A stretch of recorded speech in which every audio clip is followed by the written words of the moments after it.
Bismillahirrahmanirrahim. Alhamdulillah wassalatu wassalamu ala Rasulillah wa ala alihi wa sahbihi wa man wala. Alhamdulillah.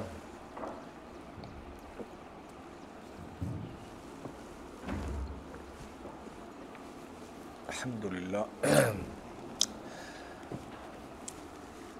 அத்-தஅவத்து இலல்லாஹ், அல்லாஹ்வின் பக்கம் அழைப்பது. இதனுடைய 4 நிலைகளை நாம் பார்த்தோம். முதலாவது அல் ஹிக்மாவை பயன்படுத்துவது.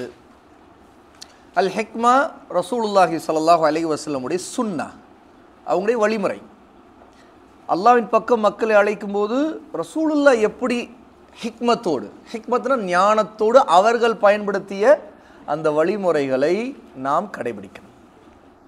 இரண்டாவது, அந்த வழிமுறையில் மிக முக்கியமான ஒன்று ரசூலுல்லாஹி ஸல்லல்லாஹு அலைஹி வஸல்லம் அல் மௌஇதத்துல் ஹஸனா, மிக அழகான உபதேசங்களை, அறிவுரைகளை முன்வைத்தாங்க. அதுதான் அல்லாஹ்வுடைய குர்ஆனை ஓதி காட்டுவது, அல்லாஹ்வுடைய நபியுடைய சொல்லை எடுத்து சொல்வது.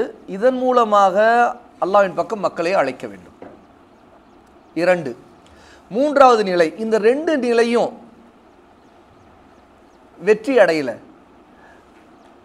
ஒரு கேள்வி அல்லது பதில், அதில் தெளிவு தர வேண்டிய சில விவாதம் வந்துச்சுன்னா அப்போ அழகான முறையில் விவாதம் செய்யணும். இது 3. 4வது நிலை, அநியாயக்காரர்கள் அல்லது கடுமையாக இஸ்லாமையும் நபியையும் கேலி செய்யக்கூடியவர்கள், கடுமையான மூர்க்கமான முட்டாள்தனமான குதர்க்கமான போக்கை கையாளக்கூடியவர்கள், இவர்களை புறக்கணிக்கணும். அதுவும் தாவாவுடைய ஒரு வழிமுறை. ஏன்னா அவர்களை மதித்து அவர்களுக்கு தாவாங்கிற பேரில் அவர்கிட்ட பேசி கொண்டிருப்பது எல்லாமே நேரம் விரயம். இப்போ இந்த விஷயங்களை எல்லாம் நம்ம கடந்த வகுப்பில் பார்த்தோம். அடுத்தது ஷேக் சாலிஹ் அல் உசைமின் ரஹிமஹுல்லாஹி தஆலா தாவாவில் பசீரா, தெளிவான ஆதாரம் கொண்ட அறிவு. பசீரா அப்படின்னா 2ஐ குறிக்கும். 1 தெளிவான ஆதாரம், 2வது தெளிவான அறிவு. 2ஐயும் கொண்டு மக்களை அழைக்க வேண்டும் அப்படிங்கிறத பற்றி பேசுகிறாங்க. ஷேக் முஹம்மது பின் அப்துல் வஹாப் ரஹிமஹுல்லாஹி தஆலா 4 விஷயங்களை கற்றுக்கொள்ள வேண்டும் அப்படின்னு சொன்னதில் இது எத்தனாவது விஷயம்? 4வது. 4 விஷயங்கள், அதில் இது எத்தனையாவது? முதலாவது, 2வது. நாம் 4 விஷயங்களை கற்றுக்கொள்ளணுங்கிறத முதல்ல படித்தோமா? முதலாவது என்ன?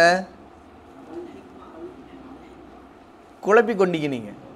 தாவாவுடைய 4 நிலைகளை நான் முதல்ல சொன்னேன், அது வேறு. அது தாவாவில் இருக்கிற 4 நிலைகள். ஆனால் 4 விஷயங்களை, மஸ்அலாவை கற்றுக்கொள்ளணும் அப்படின்னு சொல்லும்போது முதலாவது அல் இல்ம், கல்வி. 2வது அல் அமல். 3வது அத்தாவா. 3வது விஷயத்தை தான் படிச்சுட்டு இருக்கிறோம். இந்த 3வது விஷயம் தாவாவை மக்களிடம் கொண்டு போகணுங்கிறது தானே. அல்லாஹ்வின் பக்கம் மக்களை அழைக்கணும். அப்படின்னா என்ன? நன்மையை ஏவ வேண்டும், தீமையை தடுக்க வேண்டும். சரியா? இதுக்கு மிக முக்கியமானதே முதல் விஷயம் தானே, அல் இல்ம், கல்வி. ஒருத்தர் கல்வி இல்லை, அவர் எப்படி அழைப்பார்? தான் எதை நோக்கி அழைக்க வேண்டுமோ அந்த கல்வியும் இருக்க வேண்டும். அப்போ அப்படின்னா அவர் 4 விஷயங்கள் முதலாவதாக இருக்கக்கூடிய அல் இல்முங்கிறது என்ன? மஅரிஃபத்துல்லா, மஅரிஃபத்து நபிஹி, மஅரிஃபத்து தீனில் இஸ்லாமி பில் அதில்லா. அப்போது அல்லாஹ்வை அறிவது, நபியை அறிவது, இஸ்லாமிய மார்க்கத்தை அறிவது, இதுதானே இல்ம், இதுதானே கல்வி, அறிவு. இந்த அறிவை நோக்கித்தான் அழைக்கணும் மக்களை. அதுதான் அத்-தஅவத்து இலல்லாஹ். அல்லாஹ்வின் பக்கம் அழைக்கிறதுனா என்ன? அல்லாஹ்வை பற்றி அறிவை கொடுக்கணும். அல்லாஹ்னா யாருன்னு அறியணும். ஒருத்தருக்கு அந்த அறிவே இல்லை, அவர் எப்படி மக்களை அல்லாஹ்வின் பக்கம் அழைக்க முடியும்? ஒருத்தர் நபியை பற்றி அறிந்திருக்கணும், அப்போ தான் நபியின் பக்கம் அழைக்க முடியும். நபியின் பக்கம் மக்களை அழைக்கணும். நபினா யார், அவருடைய செய்தி என்ன, அவர் எதற்காக அல்லாஹ்வால் அனுப்பப்பட்டார், அவர் சொன்னது என்ன, அவருடைய வாழ்க்கை என்ன, அந்த அறிவு அந்த நம்பிக்கை இருக்கணுமா இல்லையா? அப்போ அந்த இல்ம் ஒருத்தருக்கு இல்லைன்னா அவர் எப்படி நபியின் பக்கம் மக்களை அழைக்க முடியும்? இஸ்லாமின் பக்கம் மக்களை அழைக்கணும், இஸ்லாமிய அறிவு இருக்கணுமா இல்லையா? இஸ்லாம்னா என்ன, அதைத்தான் நம்ம முதல்ல படித்தோம், உண்மையா இல்லையா? அதெல்லாம் முதல்ல படித்தோமா இல்லையா? அப்போ அந்த அறிவு ஒருத்தருக்கு இருந்தால்தான் அதன் பக்கம் அழைக்க முடியும். இது ஒன்று. ரெண்டாவது விஷயம் என்ன தெரியுமா? எப்படி அழைக்க வேண்டும் அப்படிங்கிறதுக்கும் அறிவு வேணும். ஒருத்தர் எப்படி வேணாலும் தாவா செய்கிறங்கிற பேரில் செய்கிறதெல்லாம் தாவா இல்லையே. இஸ்லாமுக்கு முரணான போக்கில் ஒருத்தர் தாவா செய்துக்கிட்டு தான் இஸ்லாமின் பக்கம் அழைக்கிறதா அவர் நினைத்தார்னா அது எவ்வளோ பெரிய அறியாமை அது. உதாரணத்துக்கு இஸ்லாம் இசையை ஹலாலாக்கி இருக்கிறதா ஹராமாக்கி இருக்கிறதா? ஹராம். இப்போ ஒருத்தர் நான் பாட்டு பாடி, அதாவது மியூசிக் இன்ஸ்ட்ருமெண்ட்ஸ்லாம் பயன்படுத்தி அதன் மூலம் மக்களை அல்லாஹ்வின் பக்கம் அழைக்க போகிறேன் அப்படிங்கிறாருன்னு வைங்க. அதுவும் தாவான்னு நினைச்சார்னா இவர் எடுத்துக்கொண்ட வழிமுறை ஹலாலா ஹராமா? ஹராம். ஏன்னு கேட்டால் இசை பாட்டு இசை கருவிகளை கொண்டு அதை பயன்படுத்துவது, அதன் மூலமாக பாடுவதுங்கிற இந்த வழிமுறை, இப்படி அல்லாஹ்வின் பக்கம் அழைக்கிற வழிமுறை நபிமார்கள் செய்ததா? இல்லை. சஹாபாக்கள் செய்ததா? இல்லை. அல்லது இந்த மாதிரி அழையுங்கன்னு அல்லாஹ் குர்ஆனில் எங்கேயாவது சொல்லியிருக்கானா? இல்லை. ஏன்னா அல்லாஹ் எப்படி அழைக்கணும்னு சொல்லியிருக்காங்கன்னு நம்ம ஏற்கனவே பார்த்தோம். உதுஉ இலா சபீலி ரப்பிக பில் ஹிக்மா வல் மௌஇதத்துல் ஹஸனா வஜாதில்ஹும் பில்லதி ஹிய அஹ்ஸன். அப்போ அடுத்தடுத்து அந்த 4 நிலைகள் நம்ம மொத்தம் 3 அல்லது 4 பார்க்குறோமே, அதில் இப்படி அழையுங்கன்னு சொல்லும்போது அல்லாஹ் தஆலா பாட்டை கொண்டு அழையுங்கள், மியூசிக்கை கொண்டு அழையுங்கள், நாடகம் நடிப்பதை கொண்டு அழையுங்கள், ஆக்டிங் பண்ணி காட்டுங்க, ஒரு சினிமா எடுத்து அழையுங்கள், மூவி எடுத்து அழையுங்கள் அப்படின்னு தான் அல்லாஹ் சொல்லியிருக்கானா? நடித்து அழைக்கணும். அப்படின்னா ரசூலுல்லாஹ் விட சிறந்த முறையில் யாரும் நடிக்க தேவையில்லை. ஏன்னா ரசூலுல்லா நடிச்சிருப்பாங்க, அப்படி தானே? ஏன்னா நபிமார்களை விட சிறந்த முறையில் யாரும் தாவா செய்ய முடியாது, இல்லை தானே? யாரா செய்ய முடியுமா? நபிமார்களை விட ரசூலுல்லாஹ் விட சிறந்த முறையில் தாவா செய்ய முடியுமா? அல்லாஹ்வின் பக்கம் அழைக்கிற வேலையை. நடிப்புங்கிறது இது ஒரு கலை, சரியா? இன்னைக்கு மக்கள் என்ன சொல்கிறாங்க? நடிப்புங்கிறது ஒரு ஆர்ட், ஆக்டிங்கிறது ஒரு ஆர்ட். அந்த ஆர்ட் மூலமாக அழைக்கலாம் அப்படிங்கிறது மார்க்கத்தில் உள்ளதாக இருந்தால் ரசூலுல்லாஹ் என்ன செய்திருப்பாங்க? நடிச்சிருப்பாங்க. சஹாபாட்ட நடிச்சிருப்பாங்க, பாட்டு பாடி காட்டியிருப்பாங்க, உண்மையா இல்லையா? ரசூலுல்லாஹ்வுடைய காலத்தில் இசைக்கருவிகள் மியூசிக் இன்ஸ்ட்ருமெண்ட்ஸ்லாம் இருந்துச்சு, அதை பயன்படுத்தியிருப்பாங்களா இல்லையா? இல்லையே. அப்போது தாவாங்கிறது அல்லாஹ்வின் பக்கம் மக்கள் அழைக்கிற பணியை நம்ம விருப்பப்படி நமக்கு நம்முடைய அறிவுக்கு எதெல்லாம் சரின்னு படுதோ அந்த முறையில் அழைப்பது அல்ல. அப்போ அழைக்கிற வழிமுறைக்கான அறிவும் ஒருத்தருக்கு முக்கியம். அந்த அறிவு இல்லாமல் அவர் அழைத்தால் அவருடைய நோக்கம் நிறைவேறாது.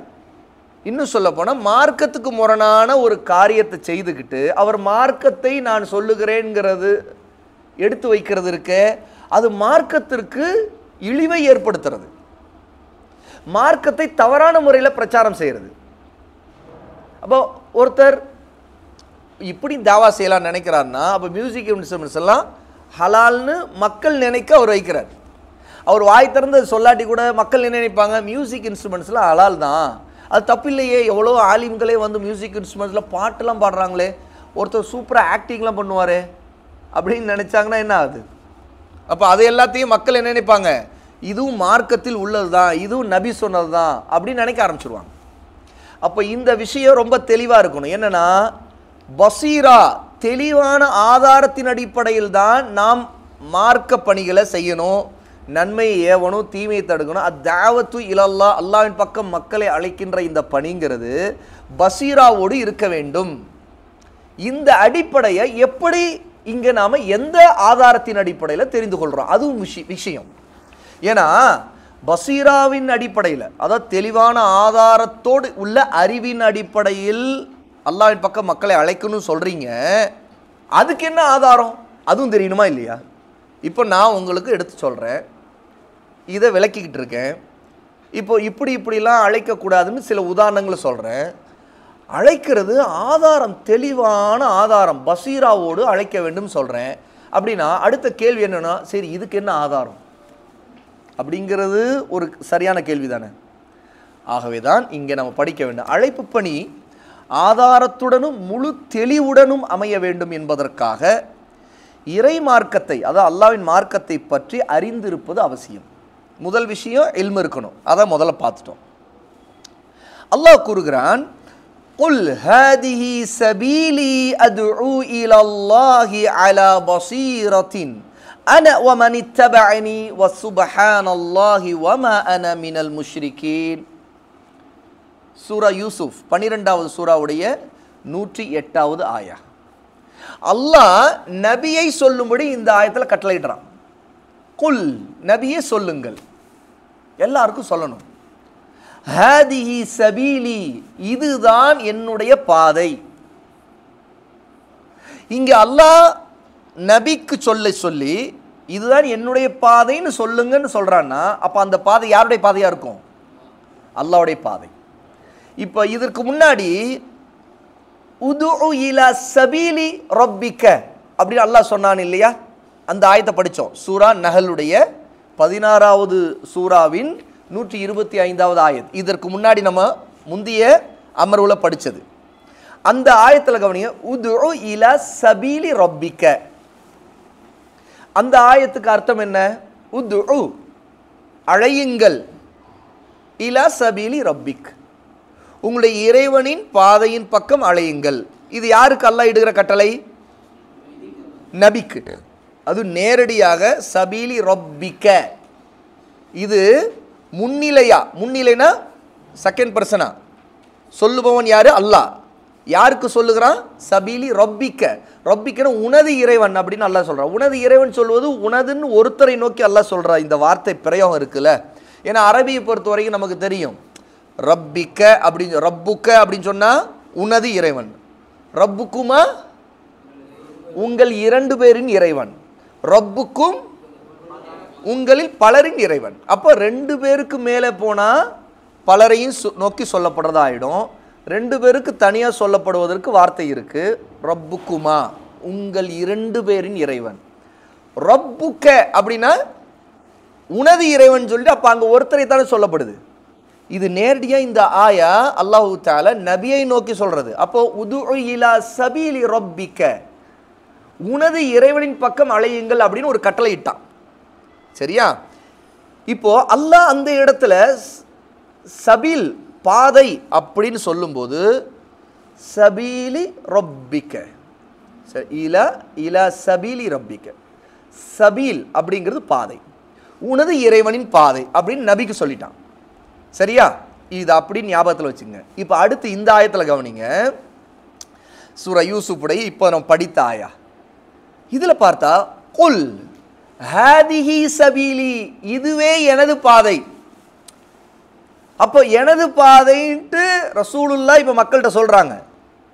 எந்த பாதையை அல்லாஹ் உனது இறைவனின் பாதைன்னு சொல்லி கொடுத்தானோ அந்த பாதையின் பக்கம் நபி அழைக்கணும். நபி இப்போ மக்களுக்கு சொல்லுகிறாங்க, இதுவே எனது பாதை. அப்படின்னா அந்த பாதை யாருடையது? அல்லாஹ்வுடையது, ரப்புடையது. ஏன்னா அல்லாஹ் அதுக்கு முன்னாடி இலா சபீலி ரப்பிக்கன்னு சொல்லியிருக்கிறான். இது ஒரு விஷயம். அந்த பாதையின் பக்கம் மக்களை அழைக்கணுங்கிறதுல நமக்கு தெளிவாக தெரிஞ்சுக்கணும்.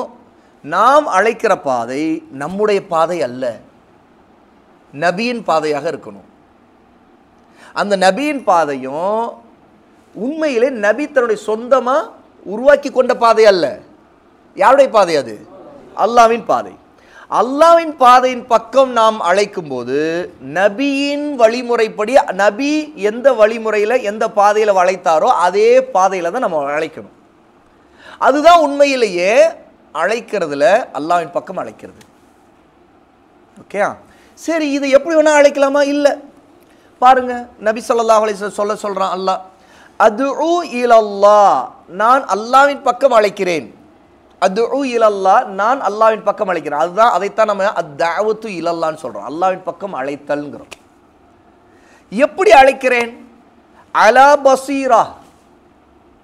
பசீரா என்று சொன்னா தெளிவான ஆதாரம், தெளிவான பார்வை, தெளிவான அறிவு. அதாவது சந்தேகம் இல்லாம, தடுமாற்றம் இல்லாம மிக உறுதியாக ஒரு விஷயத்தை கல்வியால அறிந்து கற்றுக்கொண்டு அதில் எந்த குழப்பத்திற்கும் ஆளாகாமல் அந்த பாதை சத்தியம் என்று அறிந்து, சத்தியம்னு அறிஞ்சிருக்கணும். சத்தியமா அசத்தியமா அப்படிங்கிற குழப்பம் இருக்கக்கூடாது, அதில் ஷக்கு இருக்கக்கூடாது. இது பாதி அது பாதி, நான் முடிவெடுக்க முடியல அப்படிங்கிற இடத்துல நின்றுக்கிட்டு ஒருத்தர் ஷக்கோடு சந்தேகத்தோடு அழைக்கக்கூடாது. அதே மாதிரி வன்னு இருக்கக்கூடாது. அழைக்கிற அந்த பாதை பசீராங்கிறது ஒருத்தருடைய தாவால அவர் தெளிவான ஆதாரத்தோடு அழைக்கிறார்னா அவருக்கு வன்னுங்கிற அனுமானம் இருக்கக்கூடாது. 80% சரிதான், ஆனால் 20% எனக்கு டவுட்டாக இருக்குது, அதுதான் வன். இல்லை 50-50 எனக்கு இது சரி அது தப்பு, ரெண்டுமே மாற்றி மாற்றி தோணுது, பாதி பாதியாக இருக்குது, அது ஷக். சரியா? அப்போது அந்த நிலையில் அவர் அழைக்கக்கூடாது.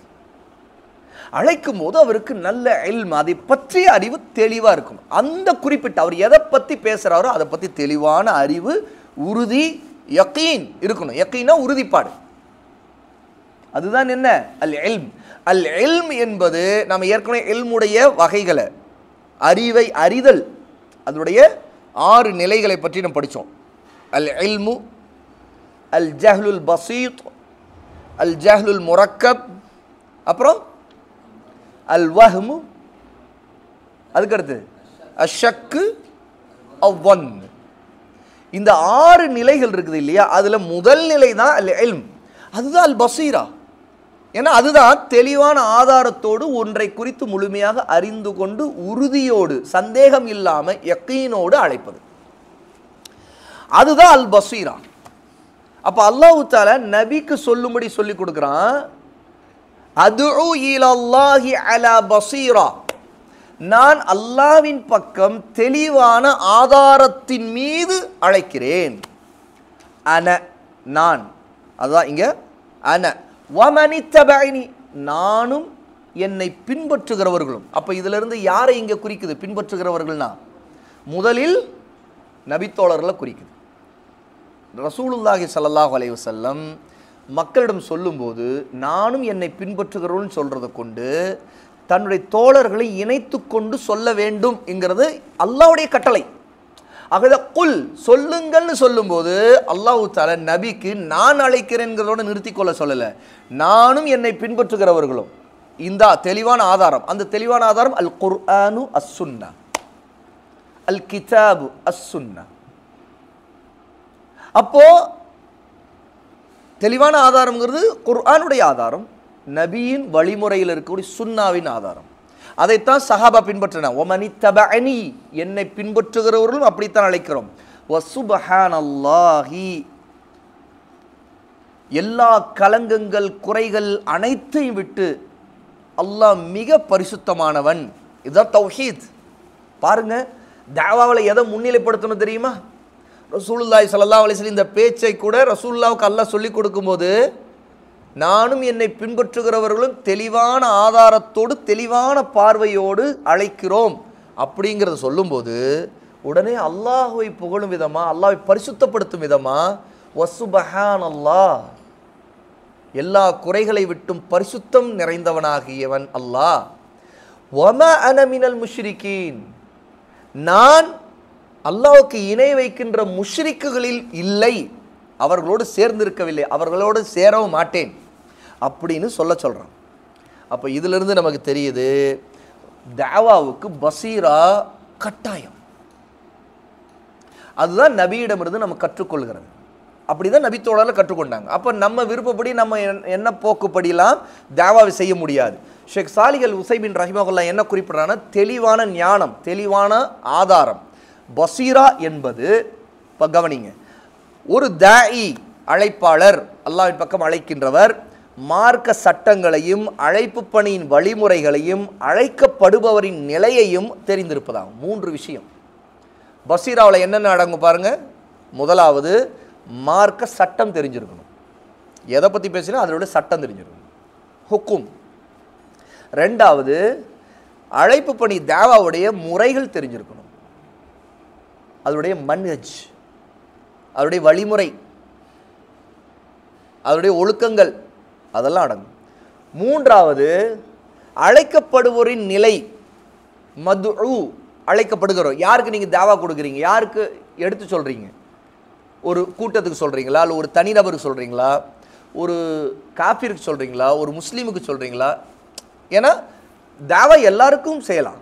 அல்லாஹ்வின் பக்கம் மக்களை அழைக்கிறது வந்து நிறைய பேர் நினைக்கிற தாவா அப்படின்னு சொன்னாலே நான் முஸ்லீம்களுக்கு செய்கிறதா தாவான்னு நினைக்கிறாங்க. அது ஒரு தவறான பார்வை, அதுக்கு எந்த ஆதாரமும் இல்லை. ஏன்னா நான் முஸ்லீம்களுக்கு தாவா, முஸ்லீம்கள் செய்த இஸ்லாஹ் சீர்திருத்தம் அப்படிங்கிறாங்க. தாவத்து இலல்லாஹ் அல்லாஹ்வின் பக்கம் அழைக்கிறதுங்கிறது நான் முஸ்லீம்கள் செய்தாலும் அதை இஸ்லாஹ் தான் சொல்லலாம், முஸ்லீம்கள் செய்தாலும் அதை அல்லாஹ்வின் பக்கம் தாவான்னு தான் சொல்லலாம்.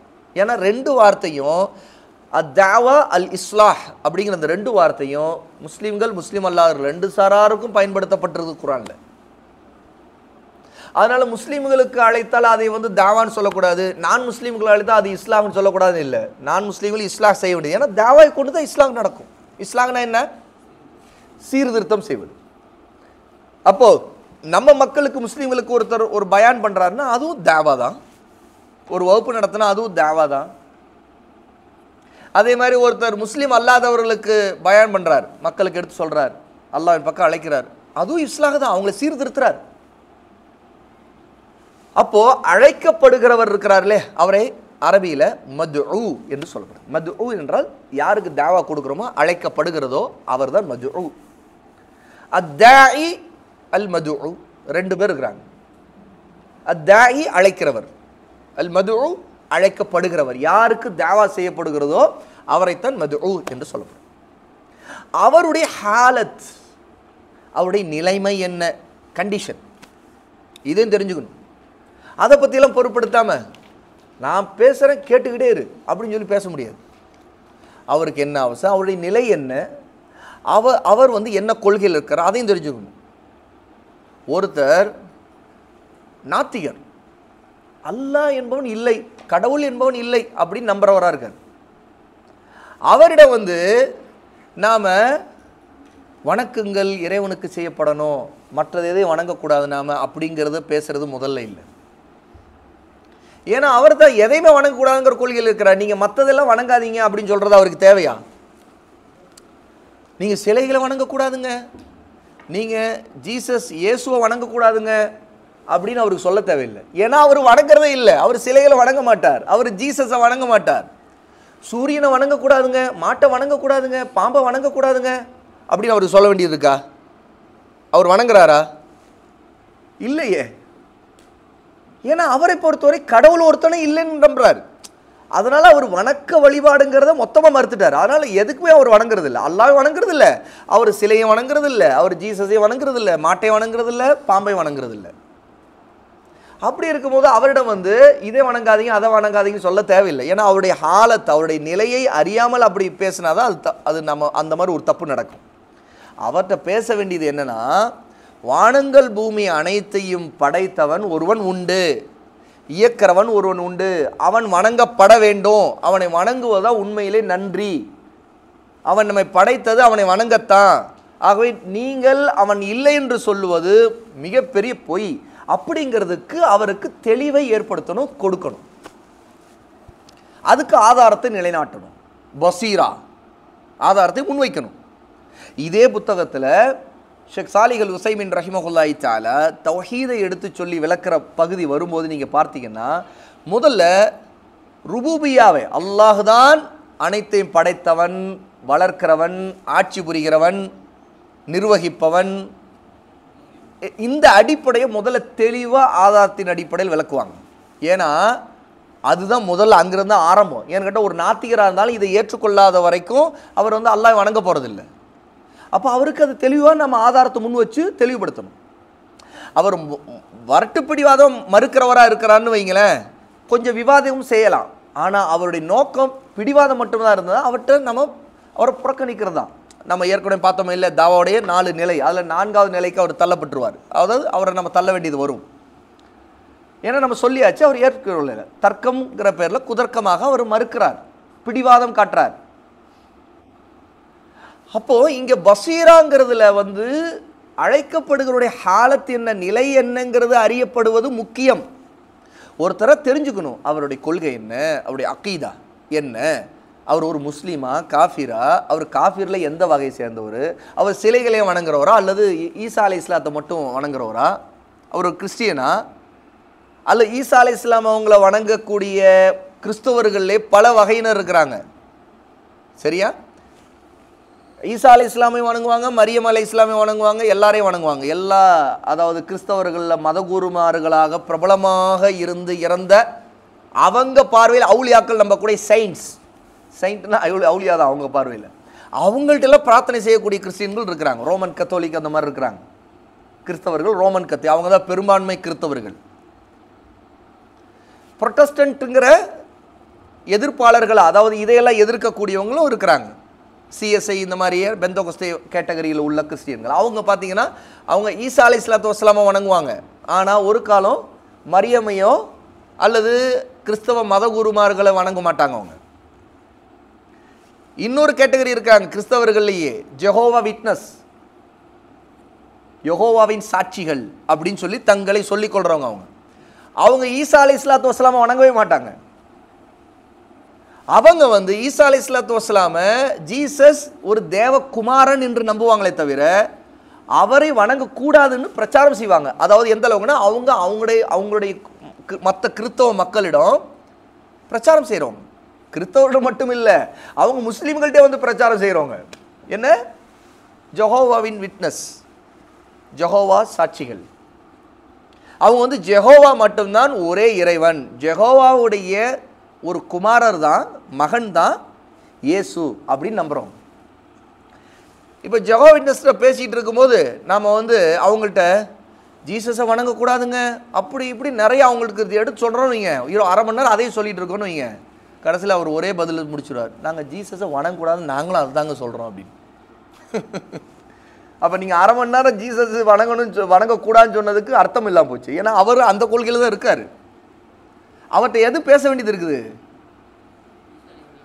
ஈசா அலைஹிஸ்ஸலாம் அல்லாஹ்வுடைய நபி மட்டும்தான், ஒரு ரசூல் மட்டும்தான் பேச வேண்டியது இருக்குது. அதாவது கிறிஸ்தவரிடம் பேச வேண்டிய அடிப்படை அது. ஏன்னு கேட்டால் அவங்க மொத்தமாகவே அவங்க எல்லாரும் ஒரு புள்ளியில் ஒன்று சேர்றாங்க. எதில்? ஈசா அலைஹிஸ்ஸலாத்து வஸ்ஸலாம் அல்லாஹ்வுடைய மகனா இல்லையா? இதில் நாம் அதை மறுக்கிறோம். லம் யலித் வலம் யூலத் அப்படின்னு சொல்கிறோமா இல்லையா? அல்லாஹ் யாரையும் பெறவும் இல்லை பெறப்படவும் இல்லை அப்படின்னு. இந்த அடிப்படை தான் ஒட்டுமொத்த கிறிஸ்தவத்தை உழுக்கக்கூடிய அடிப்படை. கிறிஸ்தவர்களில் எல்லா வகையானவர்களும் இதில் சிக்குவாங்க. ஏன்னா இதை அவங்க நம்புகிறாங்க. நாம் அதற்கு மாற்றமான ஒரு வலுவான கருத்தை வைக்கிறோம். அதே மாதிரி இன்னொன்று, அவர்களில் நிறைய பேர், பெரும்பான்மையான அத்தனை பேருமே ரொம்ப விதிவிலக்கான சிலரை தவிர அந்த மாதிரி உள்ளவங்களும் நம்ம பார்த்துக்கூட மாட்டோம். இயேசு சிலுவையில் அறையப்படவில்லை நம்புறவங்க ரொம்ப அரிதானவங்க, அவங்க நம்ம பார்த்துருக்க மாட்டோம். ஆனால் அத்தனை பேருமே நம்புறது என்ன? இயேசு சிலுவையில் அறையப்பட்டார், 3வது நாள் உயிர் தெழுந்தார் அப்படிங்கிறது. அப்போ இந்த கொள்கை அவங்க நம்புறாங்க இல்லையா? அப்போ நாம் பேச வேண்டிய சப்ஜெக்ட் இது. அதற்கெல்லாம் முன்னாடி பேச வேண்டியது அல்லாஹ்னா யாருன்னு பேசணும். தௌஹீத் தான் முதல்ல பேசணும். தௌஹீதை தெளிவாக அவங்கள்ட்ட சொல்லும்போது அல்லாஹ் நாடினா அவங்களுக்கு அதில் இறையச்சம் வந்துச்சுன்னா, அவங்க சிந்திச்சாங்கன்னா, அவங்க இந்த 2வது விஷயம் இருக்குல்ல, ஈசா அலைஹிஸ்ஸலாம் அல்லாஹ்வுடைய மகனா இல்லையான்னு அவங்க குழம்பி இருக்கிற விஷயம், மகன் நம்பிக்கிட்டு இருக்க, அது உடஞ்சிரும். ஏன்னா தௌஹீதுடைய அம்சமே அல்லாஹ்வுடைய பண்பை பற்றி பேசுறதானே. அல்லாஹ்வுடைய பண்புகளில் ஒன்று என்ன? அல்லாஹு ஸமத், லம் யலித் வலம் யூலத் வலம் யகுல் லஹு குஃபுவன் அஹத். இந்த தௌஹீதுடைய அம்சத்தை அழுத்தம் திருத்தமாக அவங்கள்ட்ட எடுத்து வச்சோம்னா, அது உண்மையிலே அவங்களை உழுக்குச்சுன்னா, ஆட்டோமேட்டிக்காக அடுத்து ஈசா அலைஹிஸ்ஸலாம் விஷயத்தில் அவங்க எந்த இடத்துக்கு வந்துடுவாங்க? அல்லாஹ்வுடைய தூதர் தாங்கிற இடத்துக்கு வந்துடுவாங்க. நீங்கள் அல்லாஹ்வுடைய தூதராகத்தான் அவர் வந்தாருங்கிற பேசும்போது எடுத்தோடனே அல்லாஹ்வுடைய மகன் அல்லன்னு பேசுறதை விட முதல்ல அல்லாஹ் யாருன்னு பேசணும். அப்போ இந்த விஷயம் கிறிஸ்தவர்கள் நம்மால் அழைக்கப்பட வேண்டிய, தாவா கொடுக்கப்பட வேண்டிய அழைக்கின்ற அந்த மக்களுடைய ஹாலத், அந்த நிலையை அறிவது. இது ஒரு உதாரணத்துக்காக நான் சொல்கிறேன். இந்த மாதிரி ஒவ்வொரு மக்களிலும் அவருடைய ஹாலத் என்ன, அவருடைய கொள்கை என்ன, அவங்களுடைய நிலைப்பாடு என்ன, அதை விளங்கி எது அவங்களுக்கு தரணும். ஒருத்தர் ஒரு டாக்டர், நோயாளி வராரு, நோயாளிகிட்ட எதுவும் கேட்காம இந்தாங்க இந்த மருந்து சாப்பிடுங்க, இந்தாங்க இந்த மருந்து சாப்பிடுங்க, இதை குடிங்க அப்படின்னு சொல்லிக்கிட்டே இருக்கலாமா? நோயாளி வந்தார்னா அவருடைய நோய் என்ன, அவருக்கு என்னென்ன பிரச்சனை இருக்குது, அறிகுறிகள் என்ன, அதெல்லாம் தெரிஞ்சுக்கணுமா இல்லையா? அதனால தான் ஒவ்வொரு மருத்துவரும் வைத்தியரும் அதுக்கேற்ற மாதிரி அவர் சில வழிமுறைகளை கையாளுறார். ஒரு இங்கிலீஷ் டாக்டர், அலோபதி டாக்டர், அவர்கிட்ட போனால் அவர் ஸ்டெத்தஸ்கோப் வச்சுருக்காரு, வச்சு உடனே செக் பண்ணுறாரு, திரும்புங்க அப்படின்னு நல்லா மூச்சு விடுங்கிறாரு, இப்படி செக் பண்ணுறாரு. நாக்கை காட்டுங்க, பார்க்குறாரு, கண்ணை பார்க்குறாரு, இதெல்லாம் பார்த்து நோயுடைய அறிகுறிகளை பார்க்குறாரு. அப்புறம் என்ன உங்கள் பிரச்சனை சொல்லுங்கள் அப்படிங்கிறார். இந்த பக்கம் ஒரு சித்த மருத்துவர் அல்லது யுனானி டாக்டர் அவங்கள்ட்ட வைத்தியர்கள்ட்ட போகும்போது, ஹக்கீம் சாப் இந்த மாதிரி போகும்போது அவங்க நாடி பிடிச்சு பார்க்குறாங்க. அப்புறம் உங்களுக்கு என்ன பிரச்சனைன்னு கேட்குறாங்க. இந்த மாதிரி ஒவ்வொரு விதமான வைத்திய முறைகள் இருக்குது. இது மாதிரி தான் நோயாளியின் நிலையை அறிவது எப்படியோ அது போல தான் யாருக்கு அழைப்பு கொடுக்கப்படணுமோ அவருடைய நிலையை அறியணும். இப்போ உதாரணத்துக்கு நீங்கள்லாம் நல்லா தூங்குகிற மூடில் இருக்கிறீங்க வைங்க, நான் நல்லா ஆக்ரோஷமாக அது இது விஷயங்கள் இப்படி அப்படின்னு சொல்லிகிட்டு இருக்கேன் அப்படின்னா என்ன ஆகும்? நீங்கள் ஆல்ரெடி தூக்க கலக்கத்தில் இருந்தீங்கன்னா உள்ளே இறங்காது. அப்போது இங்கே ஒரு நோயாளி இருக்கார், அவர் நோய் வர நிலையில் இருக்கிறார், ஏன்னா தூங்கினா சரியாகும். ஆகவே அவருக்கு அந்த இடத்துல ட்ரீட்மெண்ட் என்னென்னா, சரி கொஞ்ச நேரம் தூங்குங்க, அதான் அவருக்கு ட்ரீட்மெண்ட். அந்த இடத்துல தூங்கிடுங்க கொஞ்ச நேரம், இல்லாட்டி உள்ளே இறங்காது, எதுவுமே போகாது. தூக்கத்தில் இருக்கிறவருக்கு காதல் கேட்குமா? கேட்காது. நான் அப்புறம் ஏன் பேசணும், நான் ஏன் பாடங்களை நடத்தணும்? தேவையில்லை. அப்போது இந்த மாதிரி ஹாலத் கண்டிஷன்ஸ் இதையெல்லாம் அறிந்து கொண்டு தான் ஒருத்தர் தாவா கொடுக்கணும். இது எல்லாமே பசீரா, தெளிவான பார்வை, தெளிவான ஆதாரத்தின் மீது அழைத்தல் அப்படிங்கிறது இதெல்லாம் அடங்குங்கிறாங்க. அப்போ பசீரா என்றால் என்ன அப்படிங்கும்போது 3 விஷயத்தை ஷேக் சாலிஹ் அல் உசைமீன் குறிப்பிடுறாங்க. முதலாவது மார்க்க சட்டத்தை அறிவது, ஹுக்கும், சட்டம் என்ன, எப்படி அழைக்கணுங்கிற சட்டம். இரண்டாவது வழிமுறை, அது உள்ள ஒழுக்கங்கள், எப்படி பேசணும். புரியுதா? ஒருத்தர் தீமை செய்கிறார், உடனே கண்டபடி திட்டி ஏசி 2 அடி போட்டு, என்ன நீ சிலையை வணங்குற, அல்லாஹ் வணங்கு அப்படின்னா அந்த வழிமுறை அங்கே சரியா? அப்படின்னா ரசூல் ஸல்லல்லாஹு அலைஹி வஸல்லம் அது சிறந்த முறையில் செய்திருக்கலாம் இல்லையா? இல்லை, அது வழிமுறை இல்லை, அது ஹிக்மா இல்லை, அது அழகிய முறை இல்லை. அப்போது வழிமுறை முக்கியம். 3வது விஷயம் ஹாலத், யாரை அழைக்கிறோமோ அவங்களுடைய ஹாலத்தும் பார்க்கணும். அப்போ இந்த விஷயத்தை தான் பசீரா அப்படின்னு ஷேக் உசைமீன் ரஹிமஹுல்லாஹி தஆலா இங்கே குறிப்பிடுறாங்க.